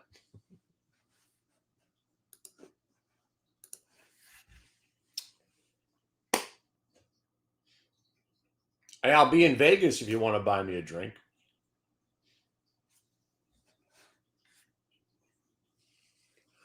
Flipping the book on Oracle? Yeah, that's short. You stayed short this whole time? Awesome. My favorite short in the history of trading. Yeah, I actually went long a couple of days. Oh my God, I went to 185. It's so sick. I thought you'd get 220 on it. I never thought you'd be back under 200. Amazing. But that's why I'm bearish the market. If Oracle can do what it just did, you're telling me the whole market's not going to do this? Please, come on. Come on. You're telling me the Qs are not going to give back 10%? Come on. Just give me the 10%. And that's all I'm looking for right there. The August Apple capitulation sell-off, April 1st low. Then you could have your stupid bull market back. But I don't know, man. It doesn't look like it's going to happen. We can't even break back below that 580. So I don't know. That's what got this whole thing going for me. Oracle and Palantir selling off. And then NVIDIA, you got Oracle, Palantir, and NVIDIA selling off on earnings. How is this market levitating up here? I thought by now we'd, roll over. I mean, it could happen. But good luck staying short. They make it virtually impossible. Yeah, I like it. I mean, I like space rockets, robots, quantum AI. I like the whole sector. I like it all. I do think we're going a lot higher in this. But, again, I just wanted one more massive sell-off to shake out everybody. Might not get it. Could have been it on Thursday. And for all we know is today's now new generational lows, because that was a pretty awesome pivot.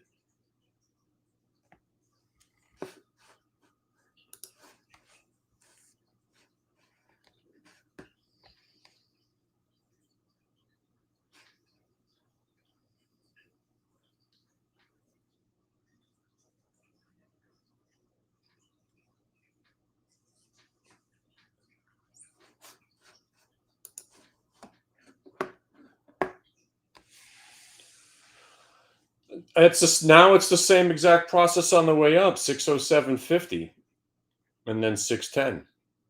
And if it breaks 607.50, you raise your stop to 605 and never sell ever. Unless it breaks 605, generational lows are in.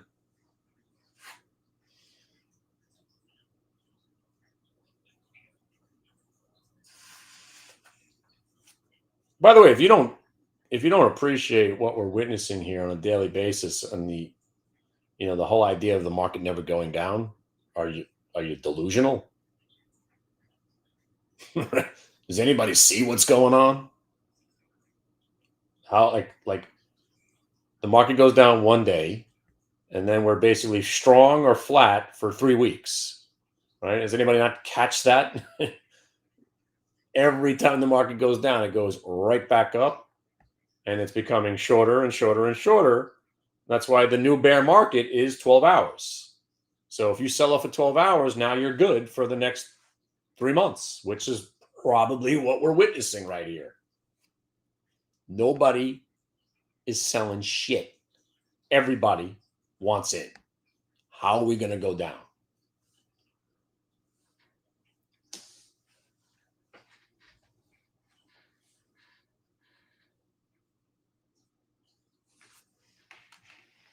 And I will say this again. If your stock is like an SRAD that seems to always sit around red while the market's ripping, your stock's a dick.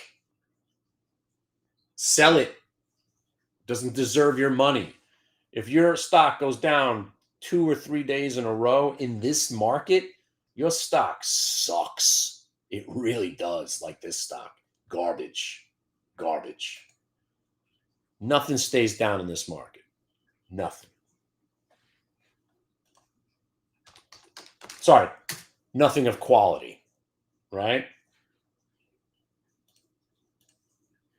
And by the way, the NVIDIA trade, what happened, right? Never even, if I used my proper stop from where I sold it, like I said, I tightened it up, they got me out, and now it resumes its course to where it wants to go, which is 178, and probably winds up being green by the end of the day because the market never goes down. There you go. See, now you're catching on, right? So when 9 out of 10 stocks keep faux show broing and ripping your head off as a shorter, if I don't know how long it'll take. It took me a while, but man, if you haven't heard me mention, the market never goes down, right? So this morning, remember when we were short? Yeah, that was fun. You knew it wasn't going to last. So you cover and you go long because the market never goes down. It's the same shit every day, over and over and over again.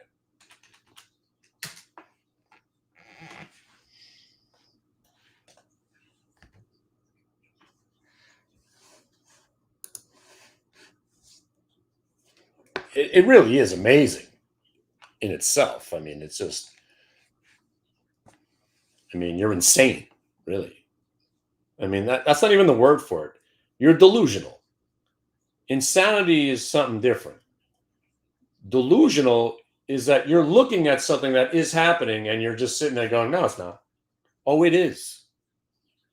Oh, it's definitely going up right now, unless you're delusional. And you know it's probably going to keep going because we just sold off Thursday, consolidated Friday, rallied, retested some recent low this morning, and now we're good. That's what the market does best. It traps shorts and crushes them and begins new bull markets. That's why the market never goes down anymore, because it's the same process over and over again. Sometimes it's a 3-day, 5-day, 7-day, 2-week process. If we ever actually have a market that actually goes down for more than 3 days in a row, it'll wind up going up 30 days after that, for 30 days after that. Whatever to the downside happens, we have an equal and greater move to the upside every time. So that's why I say, in theory, the market never goes down. Here it is. We're never fucking going down. Ever. Ever again. You can get temporary movements. You know, today was a great short.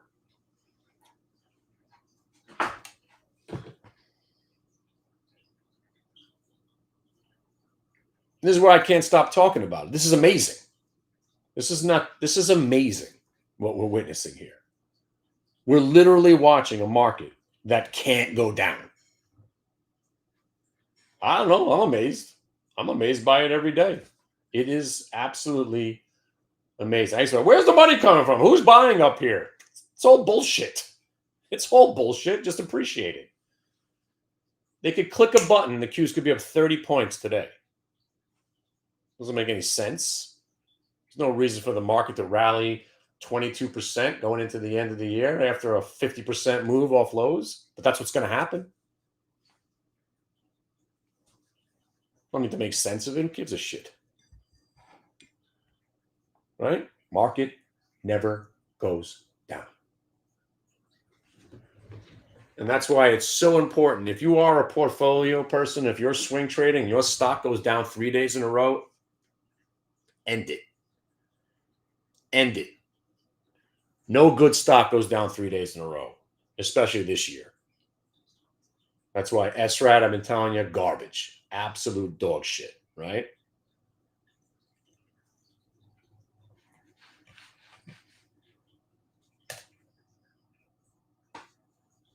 This is the greatest trading market I've ever seen in my life, man. Because if you trade exactly with my jaded, cynical nature of trading, and also the idea that, all right, as much as you want to be bearish, you know you can't be, that is where you need to be. And then you just, okay, there's your attitude. Now you let the charts navigate. But man, isn't it fantastic to understand? So going back to the original conversation, bias, confirmation. Okay, Kenny. All right. You said the market's not going to go down. You said it never goes down. It looks like it's going down.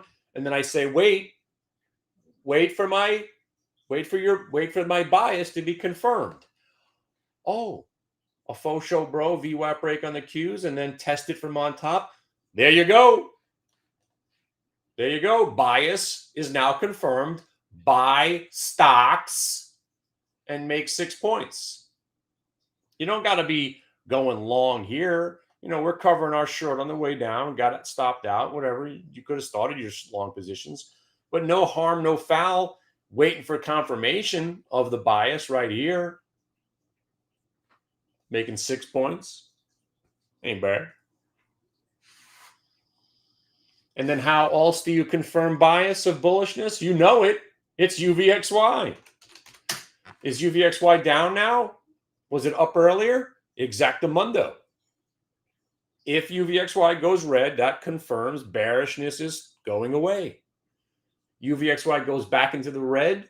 Oh, well, that's strange. Yes. And then you have to adjust your thinking. Hey, well, if UVXY is going back into the green, does that mean there's going to be some selling in the market? Probably. And then you take that under advisement. You wait for the market to follow through. For instance, if this market's going to go down, it's going to have to do two things right now. It's going to have to break here, get into this upper zone, and then break there. And then maybe you'll get a retracement of this 5-point move. UVXY is telling you, shh, it's not going to happen. Because UVXY is about to break lows. Stocks don't pull back when UVXY is breaking lows. UVXY starts to rally. You think this market's going to roll, probably will. And that's it. Every trade you put on, go through your steps. What am I doing? What I think is going to happen? What am I going to do when I'm wrong? What am I going to do when I'm right?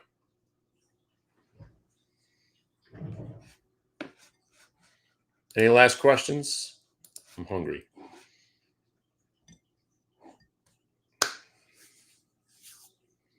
Do you think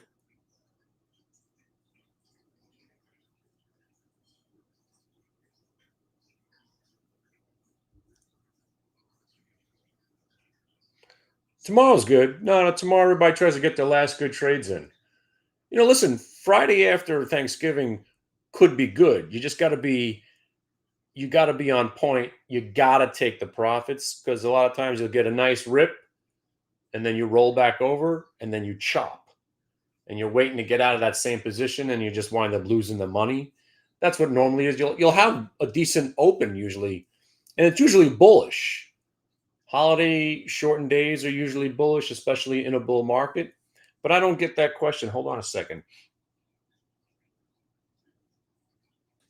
Where is that?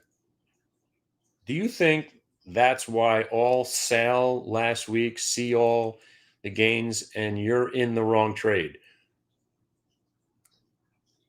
That's a lot of words. I don't know if any of that means anything. Do you think that why all sale last week? I feel like I'm talking to a bot, right? Do you think that why all sale last week, see all the gains, and you're in the wrong trade? What does that even mean? What are you trying to say there? That's scary. What does that even mean? Try to elaborate. I'm dying to know what you meant by that, Jay.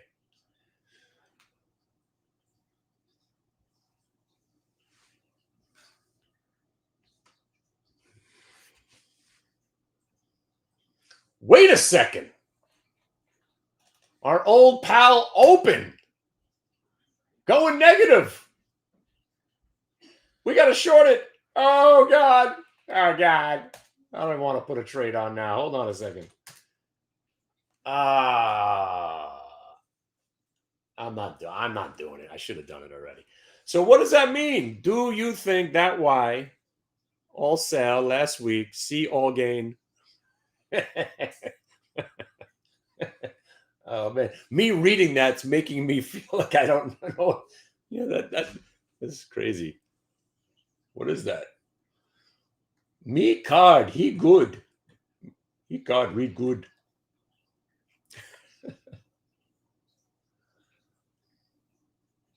And by the way, this is legitimately my favorite stock to trade.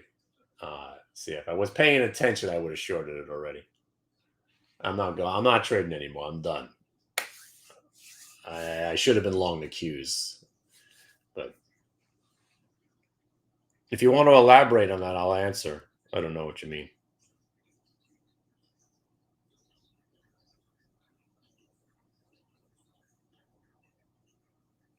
Heat card, read good.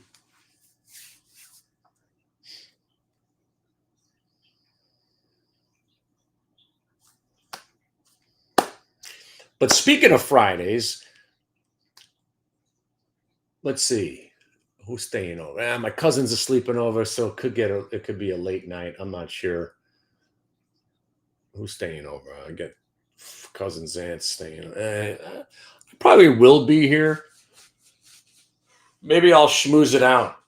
Send me an email. Get on my email list. Make sure you're on my email list. KennyGlick@AOL.com. That's right. KennyGlick@AOL.com. And if I do something Friday, I'll just bring you into the schmooze room, make it easier.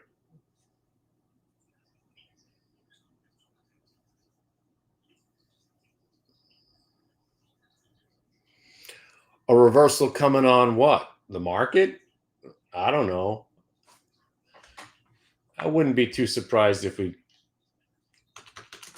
come in a little bit, but here you see, if you're going to short it, it's right now. Like right this second. Like if you're going to try to play that pullback that you think is about to come, it's right this second. You got to be doing it right now. 607.50. And if you get 607.50 to break, then you're looking for it to test 606.57.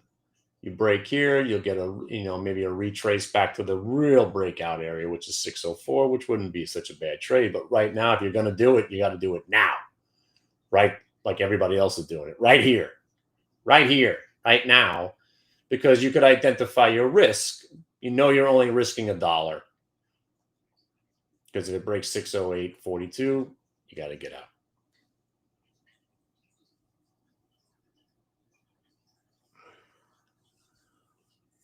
You know you're in the wrong trade if you see the gains taken from last week from all the sales. You mean if the stock's given back everything it made last week or something like that?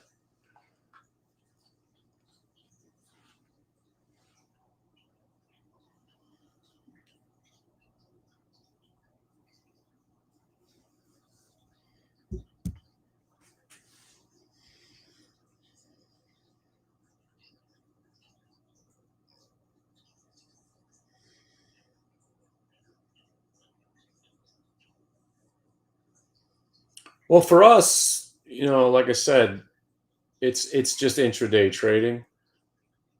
So I'm not overly concerned about, it sounds like more of like a swing trade problem. But I'm in it. I'm just in it for the day. Speaking of that, this Zoom trade, right? Now that it's going to be flirting with 90, now I gotta watch because I'm waiting for the opposite of the faux show, bro. Breaks 90, rolls over. Right now, you have to expect it to hit 90. But if it goes over 90, then rolls back over, that's when I can actually short it with limited risk. If I choose to want to short it, generally you don't want to short one of the strongest stocks in the market on earnings day that doesn't want to give up the gap because usually, again, you usually see some selling on gapped up stocks. Yeah, we used to take callers. I used to do a bit called Caller on the Line, which we could build that into the room. I would do that again. I love taking calls. Why? You got a great caller on the line. What can I do for you? What do you do when prices bounce between the VWAP and the prior day VWAP? You're just waiting for the next thing. You're just waiting. That's why, as long as you don't get out of your entire position at one price. You got an example? Let's see. Alibaba.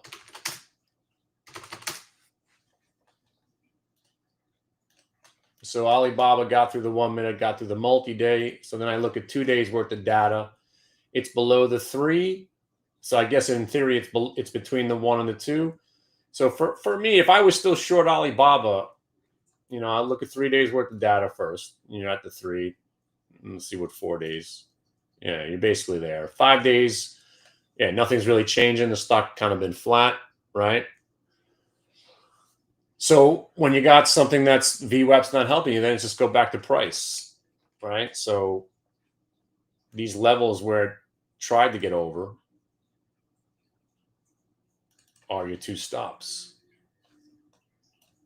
And then you're just sitting there waiting to see if it rolls over some more or you get stopped out. I think that answers your question.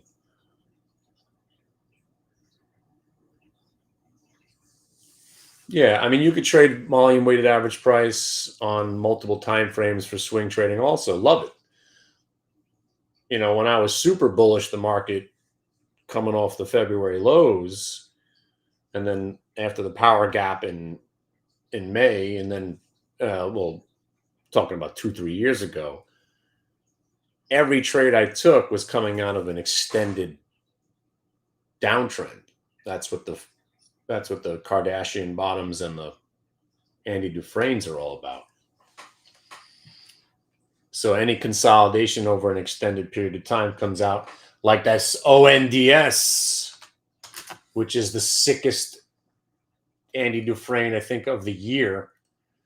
This thing, look at this nasty craziness. This is a yearly VWAP, right? So this is the Andy Dufresne meets the Kardashian bottom 1 year VWAP break. I was on this stock before I even knew what it was. I didn't even know this was a drone stock. I probably would have taken it a little bit more serious because I'm a big fan of the drone stocks. But you see how here, so let me go over, you'll see it on a 2 year. You got to go 3 years on a daily, you'll see the whole thing. Well, you can't really see it here, but wait a minute. Man, this stock's been on more than 3 years. What? 4 years? Yeah. Really? Wow. All right, so there you go. It was an IPO. Actually, it's actually been 5 years. Wait a second. 5 years, 5 years. Yeah. You know what? I'll throw you 5 years on a weekly and you'll get to see the whole thing. Yeah. There you go. So any extended period of time, VWAP's just taking everything into consideration and spitting that one thing out for you. So for us, you know, it's chart pattern recognition meets the VWAP. So this stock was going Andy Dufresne. That's when you're just going sideways. And then you come out of that chart pattern. So let me go. Now you see it on, this is a weekly. So now if you look at it just over the last 2 years on a daily, sideways is Andy Dufresne. The one attempt to rally creates the butt cheek. Andy Dufresne. Butt cheek is the top of the prior day of the multiple time frame VWAP. Buy it. And look what this happened. Again, these trades, this is why I love bear markets, because you're not going to get this in a bull market because everything's going up.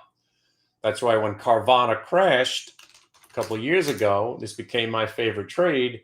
Everybody thought I was insane. But I was like, I think this is my favorite long of all time because it's coming out of a very specific. This was the elusive Dolly Parton Kardashian bottom Andy Dufresne pattern, which we may never see ever again. There's the Dolly Parton right there. If you see it drooping down. And then you had your Andy Dufresne. It was sideways for about 2 or 3 months. And then it went back into the Andy Dufresne, creating the Kardashian bottom Dolly Parton pattern. And we may never see that ever again. And I put a price target of at least $96 on it because I was thinking if it breaks through here, we were buying this thing at $7 with a $56 target. And if it broke 56, it was going to go basically to 96 because that's where it broke down from. My mistake was selling the majority of it right there.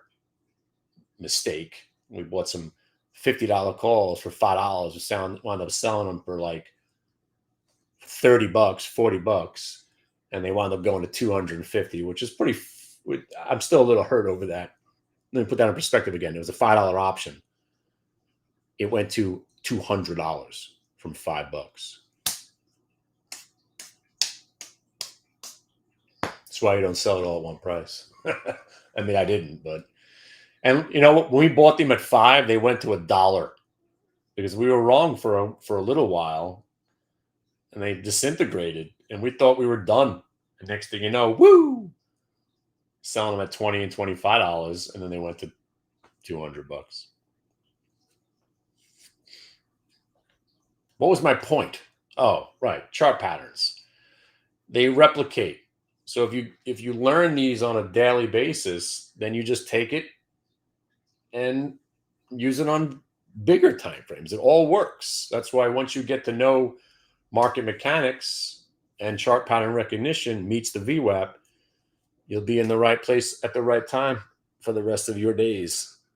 Do I trade minute time frames? Yeah. I love the minute. That's basically what I'm 1 minute, 5 minute is kind of where my standard is, especially for day trading. You can know where the stock can go by calculating options expected moves for the day, week, month, quarter, which are pretty accurate. Yeah. You know why? Because the option market makers are the smartest traders on earth. They know exactly what's going on. And that's why the stocks still trade in these increments, 2.5 point increments on big stocks, even the cheap ones, 5 on the breakouts that get you 5, get you 750, 750 get you 10. You know, all that stuff, everything I've ever learned about trading all rolls up in it all of it still comes back. That's why you never stop learning. I'm learning still, right? But, nothing brings it all home or solidifies everything that we've learned than just price action. And the number one price action to watch is volume weighted average price. Now, I'm going to show you something cool. And also some other tricks I know. When you see big size at the whole number, it usually is headed to the big number. See how you got a couple of hundred, this guy's 200, 100. These are guys, these are what they're promising you that's the size they have. So that's not a big number, but the biggest number on the board is at the 90. That's when you start saying, again, he's been out there for the last hour. Usually they stack it even bigger. It's just telling you that there's orders that are up to 90 and the stock's probably going to 90. But really, market mechanics, 87.50 gets you 90. So once you have momentum in your going your way through, 87.50. And by the way, I hate to admit it that this chart is something I would normally be buying. I'm just so super bearish on Zoom that I didn't even want to buy it today. It ain't a bad looking chart because it could really be looking at, this could be seriously looking at another 5 or 6 points to the upside, if not 20 more after that. I'm not going to be delusional, but you see how it got to the 90? That's the programming of the market. That guy was showing you it's going to 90. Big size on the stock, big size on the offer used to mean overhead supply. Now it's just telling you that that's where it's going to go. And if you did short the Qs, come on! Come on! Come on! Didn't have to ask me twice. Come on! I've been waiting all day. Come on! 607.50, baby! There you go. I didn't think that was going to work. Now you cover half of it. Don't forget, shorting is short-lived and we're going to die, but you just nailed it. Nice. Right? You don't got to be shorting at the highs. Short the rollovers, the finger of God. Bang. You see, there's the smart money right there. That was us getting short on the rollover. We're not going to panic on the first move. If it would have broke here and here, then you get out. Now you get out. Now you get out of some because you just got paid. Now you can lock it up or you can let it breathe a little bit. If you're short from 607.50, the most you're going to let it go now is 607.73. Or it's 1 o'clock in the afternoon. You just got another winning trade. Take it off the table and say goodnight. Not a bad dollar for you. And if you are long Zoom, now you lock this bad boy up because I'm coming for you. So now that it broke 90, right? Now that it broke 90, I'm going to wait to see if it rolls. And then maybe I'll short it. But this stock's telling me to shut up with my bearishness. This thing, no joke, that chart, that long-term chart looks like this stock could tack on 30 more points. You're breaking out of a yearly downtrend on Zoom. I can't believe I'm saying this. You're basically 250 away from 2-year highs. Chances are you do not want to be shorting this stock. I mean, this is just one monstrous, disgusting, choppy consolidation breakout. I can't believe it, really. But I'm not here to tell you what a stock's going to do or not do. I mean, this stock's telling you it wants to go up. I ain't going to fight it because I'm bearish. Look at that. Look at that. Holy shit. This stock could be 120 within days because you got, you know, it rolled over from here and you're about to get there. So that's, wow. Not that I'm going to buy this thing, but it really does look good. And you got a gap, right? So you got the gap right here from looks like the last earnings report. Oh my freaking God. This stock actually is going to tack on another 5 points from here. I'm not buying it, but I'm not going to short it. That's for shit sure. Because you got a double bottom gap that you're getting into this gap. This stock could be at 96.60 by the end of the day. I ain't getting in the way. But I'll tell you something. Now that I've avoided getting beat on a short, if this shows me another reason to buy it tomorrow, I'm going to have to buy it because it could tack on an easy 6 points from here. Wow. See, I don't got a problem with being wrong. It's okay. Not everyone's going to get their analysis right. And again, I was just the same reason I was short. I wanted to short Zoom was the same reason I wanted to short Alibaba. I think they're both garbage. But that's my problem. All right. Namaste. Nice hanging out. I hope you guys made money on that NVIDIA trade. And this has been 40 times better than yesterday. See, the last thing you want is a gap, go, sit, do nothing day. You could have your bull market. Just give me a chance to play some fades. Give me something to do. Right? By the way, this Zoom is super. Wow. I mean, damn. Damn. Wants to stick me from my paper. Damn. Someone stick me from my paper. What? All right. If you don't know that song, you should. Boom, boom, boom, boom. Actually, that's Craig Mack. But the other song was Biggie. All right, I'm out of here. I'm going to eat breakfast. I'll see you tomorrow, and then happy Thanksgiving, and we'll probably gather Friday. I don't know. We'll see. Maybe we'll just gather late. I'm probably going to sleep till at least 9. All right.